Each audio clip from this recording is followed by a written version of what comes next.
सत्य सीता तो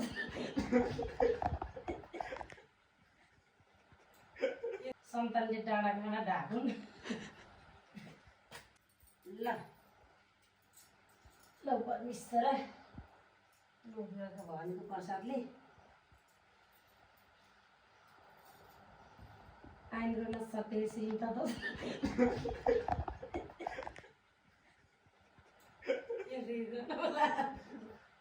कस्तो कुराको याद आयो क्या हाम्रो गएर आसिदिनु अलिक छोटकरीमै भन्नु कि क्या जाने कुरो सबै भन्दै लिम ल एकछिन अब मलाई हाँसु छ फलानाको छोरा भनेर सबै ठाउँमा आफ्नो नाम फिजाउनु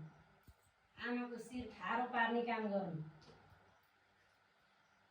आमालाई नि माया गर्नु श्रीमतीलाई पनि माया गर्नु सन्तानले डाँडा काँडा ढाकुन् यहाँसम्म ठिक छ अरे ढाकुन् सधैँ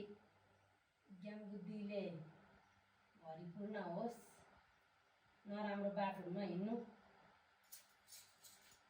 अब यसपालि बिहे भयो अर्को पालि नाति नातिना के पाऊँ ए अर्को पालि ल यसपालि बिहे गर्छौँ त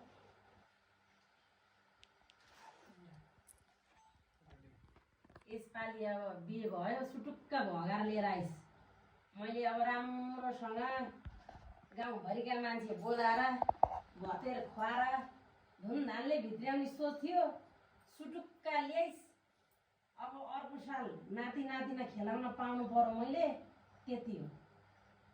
झगडा नगर्नु अनि पहिला अहिले उसलाई लगाइदिन्छु तिमी सर दुलाई हाल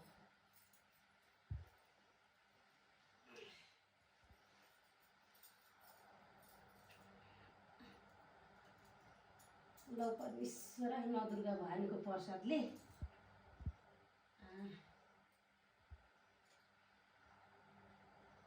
रक्षा गरौँ हिँड्दा ठेस नलागोस् नुहाउँदा केस नझरोस् दुबो मौलाउँदा झैँ मौलाउनु काँस फुल्दा झैँ फुल्नु फलानाको बुहारी फलानाको छोरी भनेर नाम कमाउने हुनु सासूलाई सुखा दिनु अब यत्रो छोरो बनाएर तिमीलाई जिम्मा लाछु भन्दा नि आफै ल्यायो अब आफैले हेरी बुझी मजाले बिहे गरिदिने मन थियो एउटा भए छोरो मुन पारेको छु मैले भनेर भन्यो हुँदैन भन्न भन ल्या